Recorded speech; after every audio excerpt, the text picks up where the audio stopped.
So welcome all. It's so nice to see so many participants. We are around 50 participants today, and there are more coming in their way. My job here is basically to welcome you all to this global conversation that we have prepared at the Social-Ecological Systems Institute and SocSES. The Society for Social-Ecological Systems help us to advertise and open up to other networks. And for starting, I want to introduce the minds and hearts behind this. First, Anna Meyer. Can you wave your hand, say hello, so they see you? Hello. And then Roman Isaac. Hello.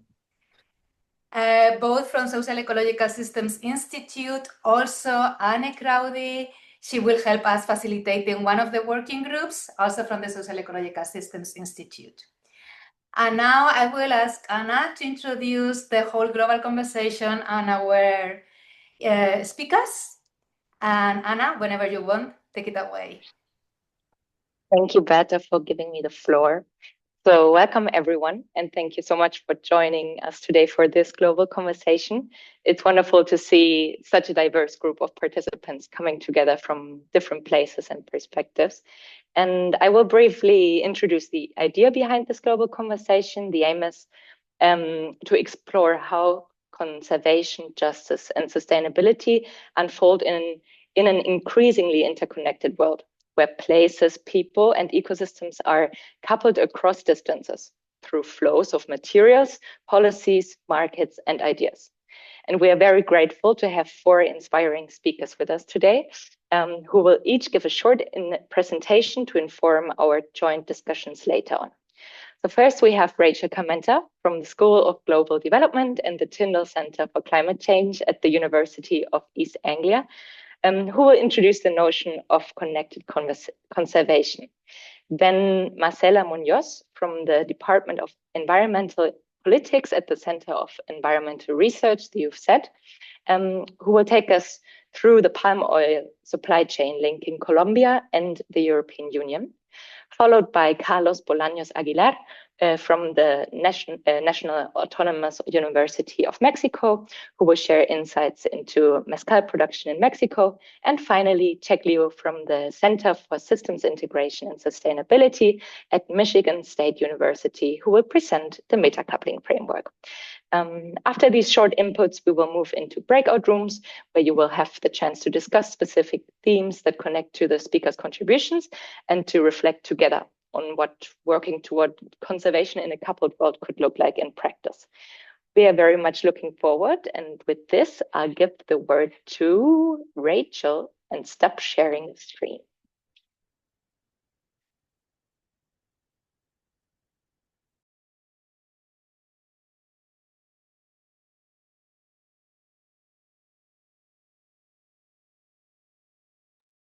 Okay, hopefully that's set up. You can see my screen.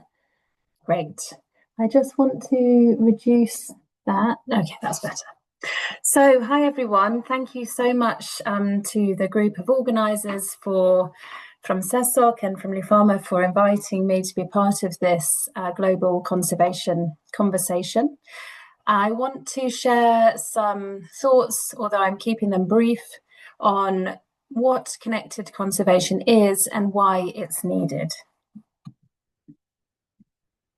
So let me advance these slides. Okay.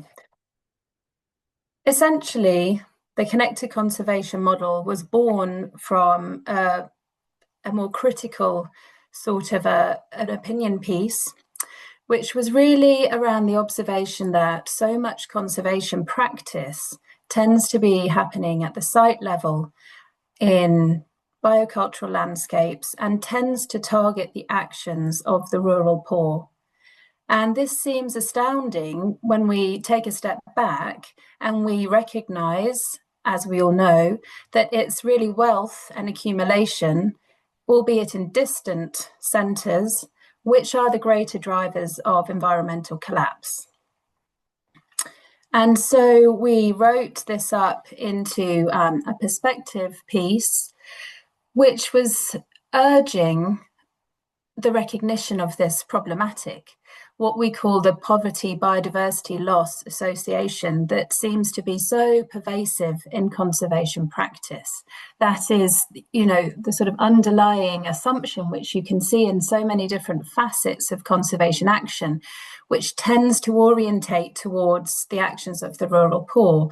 Therefore, by reconciling poverty at the local level, delivering conservation. And it was quite hard to make the case for this. It appears that the Poverty Biodiversity Loss Association is hiding in plain sight in a way. And I think that's partly because, of course, we see at the highest level in international agendas, in the IPBES platform, for example, that there really is increasing recognition of the role of biodiversity stewards in biocultural centres that are safeguarding biological and cultural sort of diversity. So at the high level, we no longer see statements that are blatantly blaming the rural poor. However, when we take a deeper look, we find that site level conservation intervention remains prevalent, and that within that body of work, really a common logic still is that poverty reduction will benefit conservation because the poor are a threat to biodiversity. And so one set of evidence on that is the Woodhouse et al. Review that was published in 2022. And then a more recent example, which is from Tisa Muffini, where he looks at different countries in Africa and finds that still at the site level, it really is biodiversity conservation blamed around local communities' actions. We also find the prevalence of this type of thinking when we look to the conservation toolkit. For example, if you think that strict protected areas remain a real cornerstone of conservation action, only 25% of the protected area estate around the planet is in sustainable use reserves. And of course, they operate under a slightly different understanding of the relationship between people and nature. And in sustainable use reserves, both people and nature are coexisting to deliver conservation. Meanwhile, protected areas, of course, is a different logic. People are outside, kept out in order to deliver conservation. And we also find it in payments for environmental services, alternative livelihood programs, introducing alternatives in order to deliver conservation, as well as with the tendency that still remains the bias, which is to measure impact through income and those sorts of material metrics. Yet we also know, and sadly we can see, that this conventional conservation model, let's call it, is not delivering.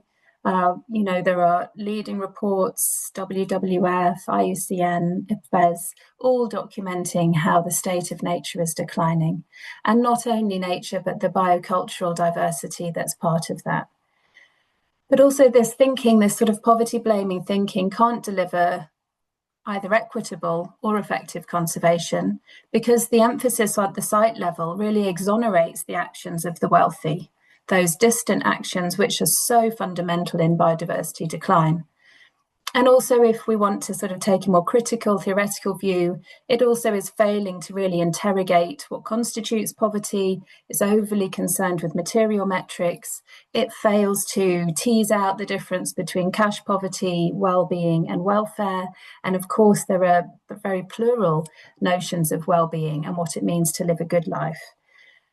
It prevents learning and scaling from biocultural centres back into centres of wealth to shift values, behaviours, norms and practices that might be more consilient with nature. And, you know, in the worst outcome here is it leads to convergence in all its forms.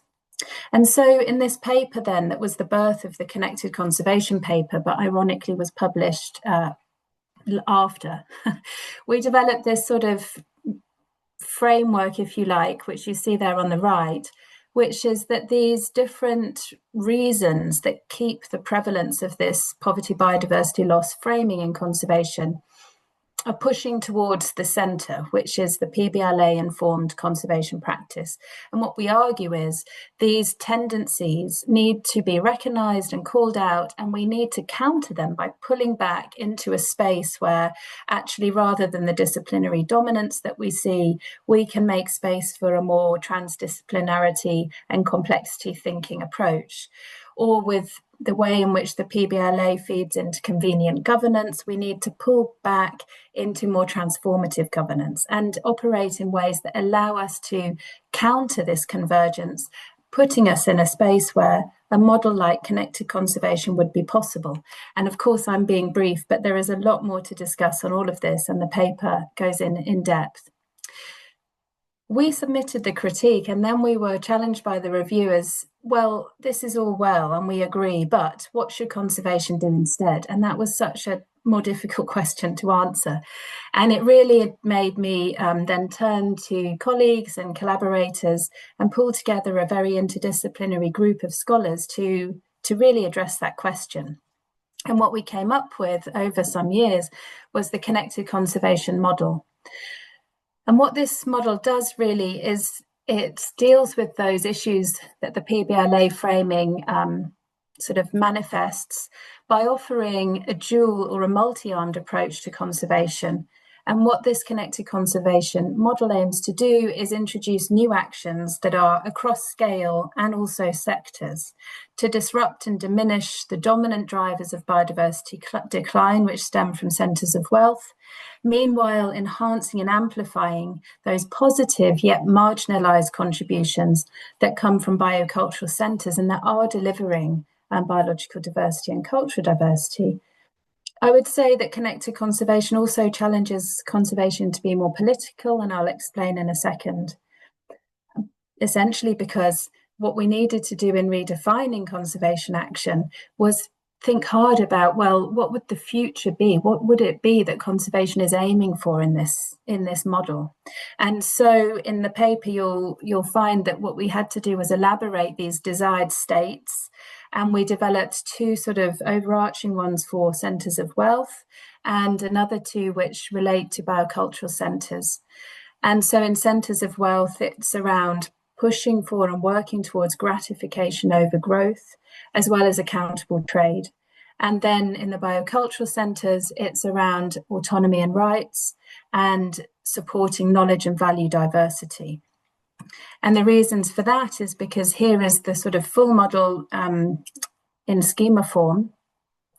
And so you see there in the purple on the left are these three dominant main flows, which are coming from the financial centres or centres of wealth, and they're dominant, but they're harmful. They're reducing biodiversity, and they are trade, climate change, and what we call one world development, basically the obsession with growth and GDP as the main metrics of success. And we argue that conservation really needs to engage new tools because this is the side where we don't see so much conservation action. Tools that can disrupt and diminish these major flows. And so in the paper, we outline a whole number of possibilities, essentially operating across these different types of levers. So we organise them that way: governance and accountability, economy and finance, but then also actions around individual and collective action. So shifting values, introducing alternatives for consumers, science and technology levers also. And through this whole network and mosaic of actions across scales and across threat chains, we argue that then you can really start to disrupt these major flows. Meanwhile, in biocultural centres, there also needs to be action similarly diverse and connected, not, through this idea of threat chains, not only relying in the conservation sector, but in some way asking conservation to be more humble and to engage in far more interdisciplinary and cross-sectoral collaborations in order to deliver and enhance and amplify those marginalised contributions that are coming from biocultural centres but are delivering biodiversity. And so it's a challenge because this model really does require actions to be orchestrated across scales, and I think that's where the ideas around metacoupling are really, really interesting and heavily connect in with this conservation model. It requires all of that to be orchestrated in a way that's a huge challenge to the norms and the networks of conservation practice. But really, site level conservation is never going to be sufficient, and neither will it be just or equitable. So some transformation of the conservation approach is necessary. And thank you so much. I'm sorry if I went slightly over. All right. Thank you, Rachel, for this introduction. And we'll give the floor now to Marcela. Could you share your screen, please? Yes. Here we go. Please let me know if you can see the screen. Yes, it works. Yes, great. Thanks a lot, and thank you again for this invitation. After Rachel's inspiring presentation, I would like to illustrate a bit about how these more site-level measures are also a tendency in more in the context of production, or in the conservation, but in the sustainable production of palm oil, by showing you some insights of our research about the sustainable governance of the global palm oil telecoupled system, bringing some insights from this coupled system of Colombia and the European Union. Just for those of you who hasn't heard about palm oil, it is the most consumed vegetable oil in the world, and it is mostly processed for food industry, for biofuels, and for cosmetics. There is a growing tendency of increased demand of this oil in the world, and the European Union is the second largest consumer together with India. And as we can see in the global equation, Indonesia and Malaysia are the largest producers, but Colombia is already being part of the providers of palm oil in the world. If we look at the information from Latin America, we see that Colombia is the first country producing palm oil, and is expanding even more, and export around 28% of its production to the European Union. Why is important to research on expansion of palm oil in Colombia? As we have learned from Malaysia and Indonesia, the palm oil industry have brought a lot of transformation of vital ecosystems, such as tropical forests, but also other ecosystems. And that's the case in Colombia, being a mega diverse country, and where the palm oil is expanding to areas of strategic ecosystems, such as the Orinoco savanna. It is not a forest, but a savanna with high diversity. To analyze this relation and the influence of the demand and the increased demand of palm oil from the European Union on the expansion of palm oil crop in Colombia, we use the framework of telecoupling, and then we classify the European Union as the receiving system, and Colombia will be the sending system, sending this palm oil. And this methodological approach help us to analyze these different, not only interactions, but also interdependencies. We look at the governance of this global palm oil supply chain, and see that the governance of telecoupled systems is really complex, because it doesn't have just one set of actors, but is including different jurisdictions and also flow-based and place-based forms of governance. This is related to what Rachel said about site level, and then we see like this place-based governance is where you can see in the different stages of the chain that we have local, subnational, and national governance, but we also have a global governance related to the whole flow of the product until the end consumer. And here there are other rules involved, such as those rules of the multilateral institutions, firms, international NGOs, voluntary and private standards, certifications, and so on. So we have a very complex scenario. And so we have reviewed several regulatory frameworks from the sending system and the European Union. For this presentation, I would like to focus and concentrate on the European Union deforestation regulation. This diagram tries to explain, or we were trying to see where in the value chain the efforts and the measures are developed or implemented. As you know, the European Deforestation Regulation aims to decrease contribution of the European Union to deforestation and forest degradation. This is a trade-based regulation, and principally the companies exporting have to report the due diligence and the compliance with the national and international regulations. It means there is a displacement of the cost and the implementation of the measures in the sending system. It means the deforestation, that will be great, will occur in Colombia, but also companies exporting are incurring in transaction costs of reporting. And not only reporting, but the companies will have to fulfill with these requirements. On the other hand, we also have seen one example of one directive, the Regenerative Energy Directive, where the measures and the efforts are more placed in the receiving system, which is done by the reduction of import of palm oil as a biofuel in the European Union. But keeping the attention onto the deforestation regulation, what we have seen is that even though it is promoting sustainability, does not include other key ecosystem services such as savannas. As a result, palm oil from the Orinoco savanna in Colombia can be reported as deforestation-free, while still contributing to biodiversity loss in Colombia. That is a big gap. On the other hand, this directive relies mainly on place-based requirements, and this had economic, social, and environmental consequences for producing regions. Here, I'm not talking only about Colombia, but about all the other countries which will have to comply with this directive by the end of this year in order to be able to export their products to the European Union.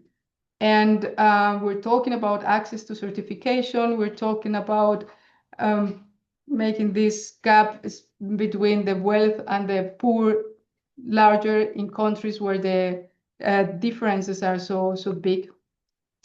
On the other hand, even if it is very concentrated on place-based requirement, it just means the sustainable production should take place in the production stage of the value chain.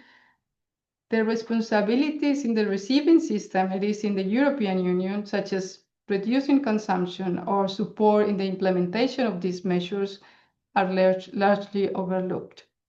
So just some questions for the breakout session, just as inspiration as well, if you have examples in your countries. Given these impacts of this European Union directive, the questions are, how can a more horizontal governance be achieved? How can stakeholders from the sending systems be included in the decision-making process within this governance structure, not being just implementers of some requirements, but also being part in the formulation of what is going to happen through and along the value chain? Aiming for sustainable palm oil production is an example of site-level intervention will never be sufficient. What about, for example, considering consumption reduction as part of the sustainability of the value chain? We're always saying, how can we do that better in the production, but how about looking at the whole system and saying we have to reduce the consumption of palm oil, and then the demand will be lower, and then the production will be as well lower. How to achieve orchestrated actions across scales, or this flow-based governance based on a respective responsibility of all users, and not in a top-down level, but in a more horizontal way, and a governance that really consider and take into account all users of the system. With this, I thank you for your attention. I'm looking forward for a nice discussion in the breakout session. Fantastic. Thank you, Marcela. And we will now move to Mexico and hear from Carlos. Can you share your slides?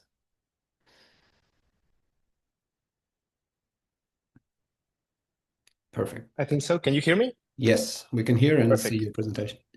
Thank you. Perfect. So let me do this. Yes. So thank you for the invitation. I am very happy to be here. And thank you, Marcela and Rachel, for your presentations. They have been very inspiring. I am a PhD student and candidate at the National Autonomous University of Mexico. I am Carlos, and I study the denomination of origin of mezcal, specifically the exclusion agency and power related to this governance mechanism. And I think this is very related with what Marcela was saying, so I think this is a perfect follow-up.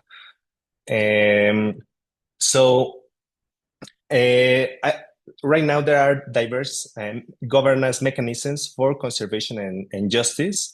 There are regulatory and legal frameworks, participatory governance, economic instruments, and accountability tools. The regulatory framework that I study is the denomination of origin, which basically creates a relationship between the qualities of a product and the place where it is produced. But of course, this denomination of origin, it is not a neutral mechanism. It is not a neutral governance mechanism. It has many implications. Also, this denomination of origin, it was developed in Europe, and it was adopted in Latin America as a governance mechanism. So what I study is in what situations do denomination of origin serve as instruments to fairly distribute the benefits of the protected product, and in what situations do they exclusively benefit certain actors by appropriating the largest share of benefits. And I study this specifically with the denomination of origin of mezcal. Of course, I think we all know what mezcal is. This is an alcoholic beverage, alcoholic distillate made from the plant of agave. And right now, it is a product with high commercial value because of the increasing demand in global and national markets. As you can see in this table, and the planted area of agave, it has increased since 1999. And sorry, it is increasing.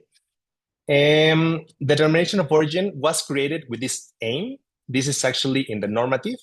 The aim was raising the social and economic level of the population dedicated to the use of raw material production, marketing, and distribution of mezcal.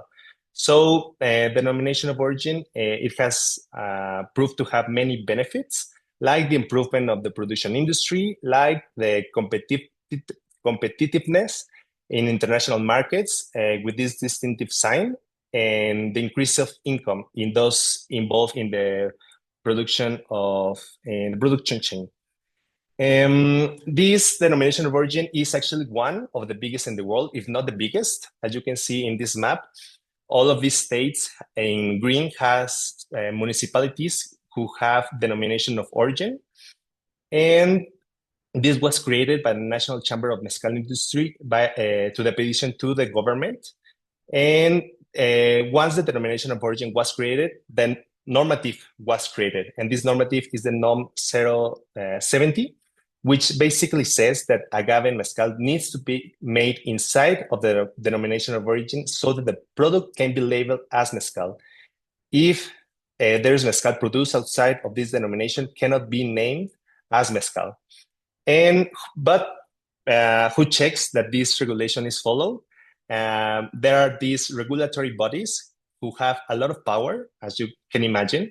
One of the biggest one is the Mexican Mezcal Quality Regulatory Council, who is in charge of this certification. So if a producer wants to certify their product, it has to pass through these regulatory bodies. And this regulatory body says, okay, your product follow the normative and it can be labeled as mezcal. If it doesn't pass the normative, they cannot be certified. And once the product is certified, it is protected in Europe by the Lisbon Agreement. It is protected also by free trade agreements. This is very important for the commerce between Mexico and the United States and Canada, and it's also protected by industrial property law at the national level.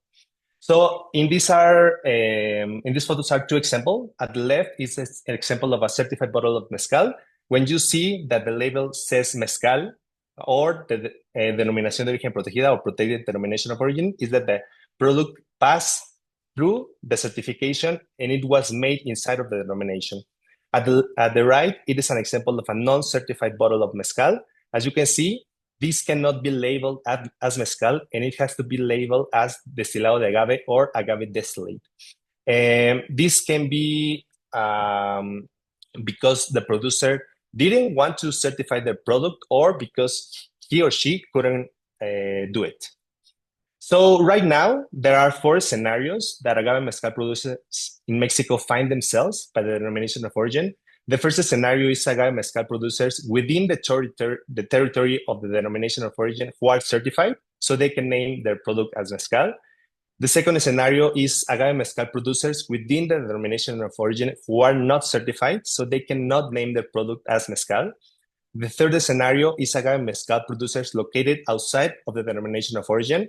As you can see in this map, there are states in gray who there are producers within these states who claim to be traditional producers of mezcal, but they cannot name their mezcal because they are outside of the denomination of origin.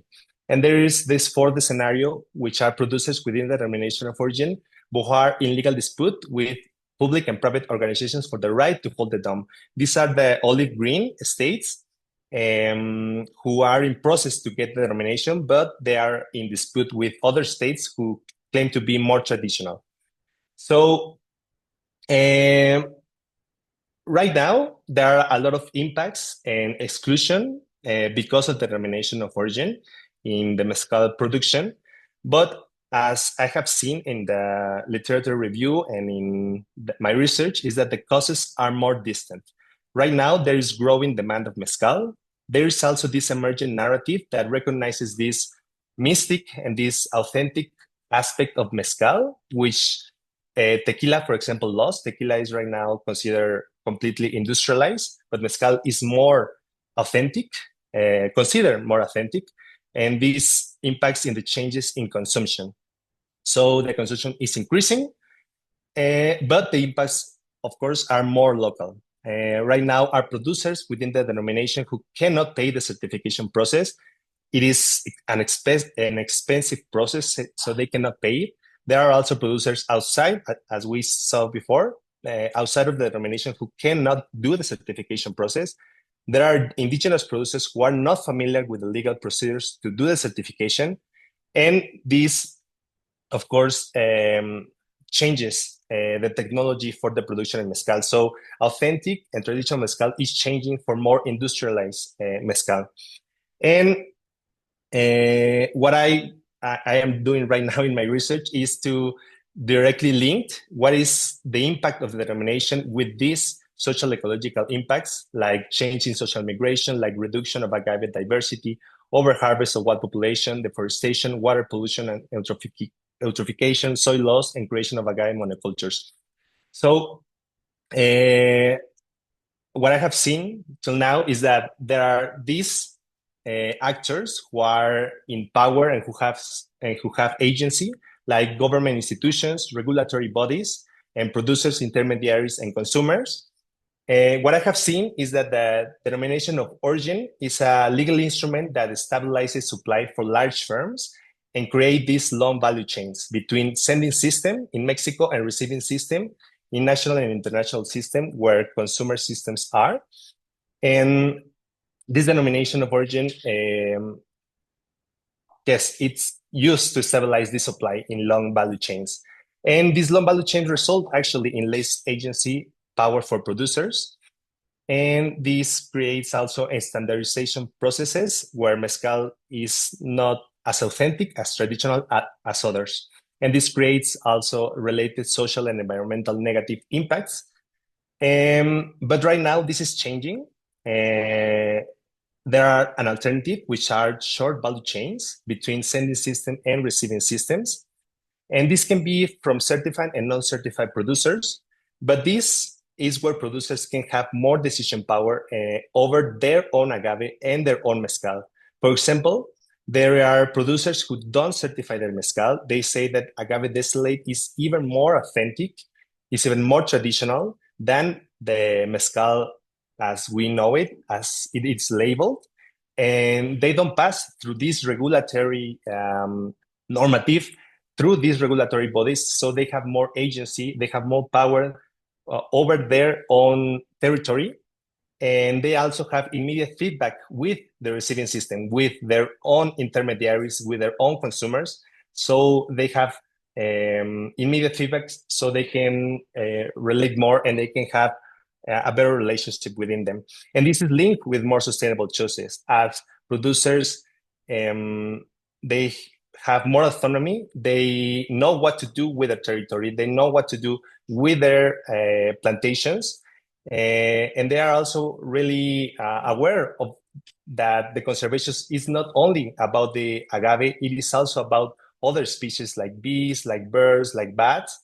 And they know about this. And these are producers who they are not certifying their product, they are not naming their mezcal, and they are linked with more sustainable choices. So this is what I am doing right now in my research, and it is actually something that I think is very related with what Marcela was saying, that these telecoupled governance systems are really complex. Of course, long value chains are, or short value chains are not always, of course, perfect or the best choice.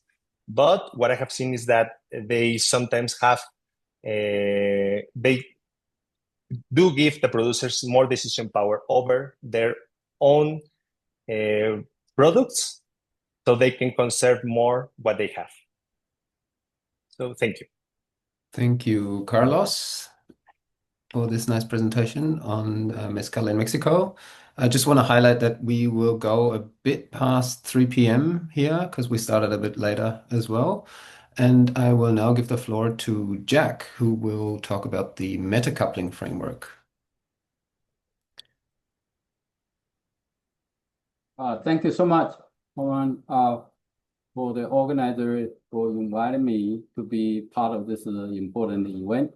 I'm going to talk about metacoupling framework and its application. And metacoupling is basically a human-nature interactions within a system, like a system that could be a place, like a city or country or region. And the interactions between human and nature system within a system is called intracoupling, and also between adjacent systems, what I call pericoupling, and also between distant systems, and what I call telecoupling. And all the three speakers already talked about telecoupling. So to understand the different types of couplings, we need integrated frameworks to help us to holistically understand the dynamics and the patterns and processes. So now I'm going to first briefly illustrate the telecoupling framework, which consists of three major types of systems: sending, receiving, and spillover systems. They are connected by different flows and feedbacks. And spillover systems are systems which are affected by the interaction between sending and receiving systems. Each system has three main components: causes, the reasons behind the flows, the agents, the decision-making entities that facilitate the flows, and the effects are the ecological and social-economic consequences of the flow. And pericoupling framework is similar to the telecoupling framework, except that the sending and receiving systems are nearby instead of far away. And intracoupling framework is consisted of human subsystems and the natural subsystems. They are also connected through different types of flows of energy, matter, and information, and organisms, and people, and so on and so forth. And by combining all the frameworks together, then we'll have metacoupling framework, including intracoupling framework and pericoupling and telecoupling framework. And the framework has been widely used worldwide and has been used to address a wide range of issues, including biodiversity. So now I'm going to just give you one example that has helped transform panda habitat from long-term loss to recovery. Here is a typical habitat for pandas, and with bamboo as understory species and forest overstory at the top. And we have been doing research in this nature reserve for 3 decades. We use this reserve as a laboratory to understand the phenomena and develop methods, then apply the method and framework to other places around the world. This reserve is the largest, one of the largest reserve for panda conservation. Established in 1975, it has 10% of the wild pandas. Also has several thousand local residents. Most of the local residents are farmers. And besides farming, they have many other activities like field harvesting for energy and house construction, road construction, and so on and so forth. All those activities have impact on panda habitat. By applying the intracoupling framework, we are able to understand what's going on within the nature reserve, including local resident, how their activities affect the biotic factors, and also forest and panda habitat. And when the changes in the panda habitat occur, the policymakers will develop new policies. Those new policies will affect the people's activities, which affect forest and panda habitats again. So we have this feedback loops and very complex. And due to the time constraints, I'm not going to the details here. But we also apply the telecoupled framework to owner. And here are 2 examples. One is that many girls from the surrounding areas move into the nature reserve to get married with the boys inside the reserve. Okay? Another process is that the wild pandas within the nature reserve may move out of the nature reserve to the adjacent areas because the reserve is large, there is no fence around the nature reserve. And we also apply the telecoupling framework to owner. And there are many different types of telecoupling processes between owner and the rest of the world. Here, I'm just highlighting one example, and panda loans. And panda loans are the process that the government loan the pandas to zoos around the world. And usually for 10 years, each year, the zoos need to pay about $1 million for a pair of pandas. And those pandas come from the breeding center inside the nature reserve, and a very successful breeding program. Yeah.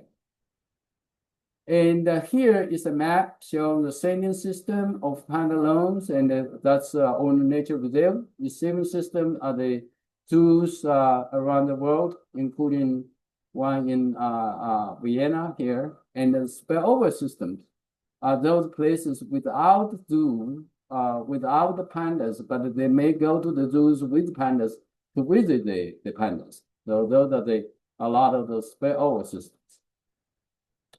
And by combining all the application together, then we have the application of the metacoupling framework tool. So including the intracoupling and pericoupling and the telecouplings. And here we just talk about the panda loans, but we also consider tourism and other telecoupling processes.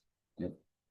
So one of the main purpose of apply the metacoupling framework is to understand the dynamics of panda habitat, the loss and the recovery of panda habitat.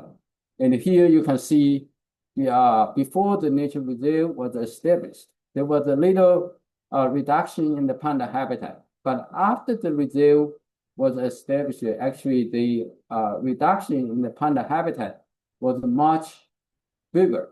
And until 2001, when we published a paper in Science reporting this phenomenon. This paper provides a wake-up call for the government to develop a new policy. And since then, the habitat has been recovering. In fact, in 2016, the pandas were removed from the endangered species list by the International Union for Conservation of Nature. So this is illustrated a successful application of the metacoupling framework, and not just to understand what's going on, but also apply to conservation. And what the main message is that we need to consider telecoupling, pericoupling, and intracoupling together, how they interact together. So let me quickly summarize what we talk about, and then we will have time for questions. Metacoupling framework helps to holistically understand the complexity of our interconnected world. Specifically, in this case, the human-nature interactions within and across adjacent and distant systems. The knowledge from metacoupling research can inform conservation, restoration, planning, design, policy, management, and governance to address different challenges, including biodiversity loss and many other challenges as well, and to reduce trade-offs among different systems, and also enhance synergies and promote sustainability and ensure justice across local to global systems. Right? That's very important to address across different scales. And here are some references for those who are interested in more details. And also a couple of websites that have some publications over there. And then also here is a call for papers in a special issue that we are organized on metacoupling and in the journal. And also this is a website. I will post the website address in the chat later. So thank you so much, and appreciate your time and attention. Thank you, Jack, for this overview and the introduction of the panda loans. We now, in the light of time, we will have to shorten the breakout rooms a little bit, so we will go into 10-minute breakouts. You can find them on the bottom of your screen where it says breakout rooms. And I would ask you to self-assign to the breakout room with the speaker you are most interested in discussing with. Please be aware that some rooms may attract more people. So if there's an imbalance between the rooms, please move to another room. And yeah, we will call you back in 10 minutes for the plenary. Thank you.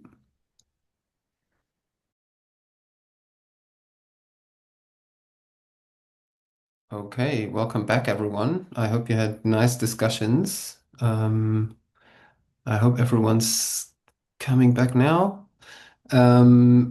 We would start with a very short recap of the breakout rooms, and I would give the floor to Berta, if she's here, for the first room. Berta is here. And yeah, it was cut in the middle of the conversation, but what I could recall are three main topics that we discussed. The first one is what's the role of big NGOs and how we can shift global conservation centers to orientate themselves to local conservation and a conservation that is equitable and just. Also, we discussed about the role of convivial landscapes or living landscapes and how also we can reorientate the financial flows to shift the money around, particularly when it comes with human carnivores relationships. Briefly, we discussed about the role of social movements inspired by the paper you shared with us this morning, Roman, and PNAS by Vicky Reyes. And then it was when the discussion was cut, the relevance of classifying metacoupling flows for conservation and how we can analyze them to see what leads to more just and equitable conservation. And that's my synthesis. I hope I did well for the team. Otherwise, shut it out in the chat. Okay, thank you. I will briefly summarize the second room by Marcella, and you can add Marcella because I was a bit late to the room. I think what came out to me was that there's a lot of talk about asymmetries, power asymmetries between these different levels, and the challenge of how to navigate them and who would be the stakeholders or actors to actually contribute to change. And that it's not quite clear who is actually responsible to address these challenges. Is there anything you would add to that, Marcela? Well, there was a question if I was considering the research topics about the geopolitical tensions we have right now, for example, between United States, China, and so on. And no, but actually, I think that would be a very important aspect to include in, and also complemented with the spillover systems that Jack was showing at the end of the presentations, and see what is happening, because this whole tension is going to have many effects and consequences. Yes. Great, thank you. Then I would give the word to Carlos. Yes, hi. Yes, I think we have a good discussion in a group. Well, I think I have summarized some things here. I think one of the questions that I noted is that what exactly is being conserved and what exactly it is being conserved through a denomination of origin, and what is being sacrificed, and how denominations can protect these ecosystems, and also the socio-ecological features of mezcal, specifically linked to markets who are growing. One of the questions was about consumption, and when consumption has become, not a problem, but when consumption has increased, and with the consumption increasing, what is going to happen? And another thing is that there are different scenarios where persons are within the denomination of origin. There are persons who didn't ask to be in the denomination of origin. The denomination came to them, so they have to adapt to it. But there are other persons, other actors who fight to be in the denomination of origin. So I think one of the talks, it was about how these actors have agency and can move through these different scenarios, so they can reduce these power asymmetries. Yes, I think that was our talk. Cool. I don't know if, yeah. Thank you. Thank you. And for the last group, I will give to Anna to summarize. Yeah, thanks. So very short summary. We discussed a lot about the application of the metacoupling framework in other contexts of participants of our breakout sessions. So there were cases from Rwanda and the chimpanzees population there, or forest elephants in Ghana, where we came up with the idea that applying the metacoupling framework there could bring up new perspectives and also show a lot of different trade-offs, for instance, between tourism in Rwanda and the habitat for chimpanzees. Then there were some doubts about how with defining system boundaries within this framework. And we discussed a bit about this, that distance is actually relative and boundaries depend on the research question. So this should not be a limiting factor. And lastly, we talked about the challenge to quantify the intensity of the couplings. And really, we would need to look at the couplings together. So not just intra, not just peri, not just tele, but the interactions between these different couplings. And with that, I think we summarized everything quite well. I hope you enjoyed the discussions and you take something out of this event. If you want to keep the conversation going, I will put in the chat a formula, a Google form, where you could just put in your details so we can keep in contact, and we will send around some links and so on. With that, I would like to thank everyone, especially the speakers, of course, but also all the participants who joined in today, and wish you a wonderful rest of the day.